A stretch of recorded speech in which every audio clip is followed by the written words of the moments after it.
In behalf of all the Project League beneficiaries of the ICT and Team Party-List, we are truly grateful for the opportunity to be part of the advanced digital literacy training conducted by the ICT at Team Party-List. Napakalaga ng ganitong klase ng training, lalo na sa panahon ngayon, kung saan napakabilis ng pagbabago sa teknolohiya.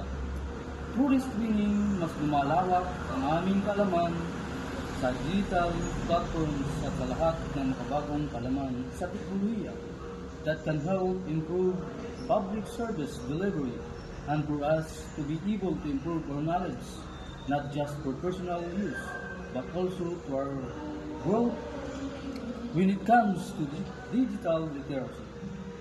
What made it even more meaningful was the hands-on approach and the passion of the resource speakers.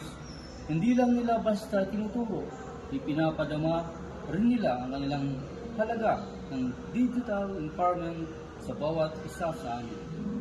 This training is not just an event, it's a stepping stone para maging epektibo ang aming individual, ang lingkod ng bayan sa digital na panahon.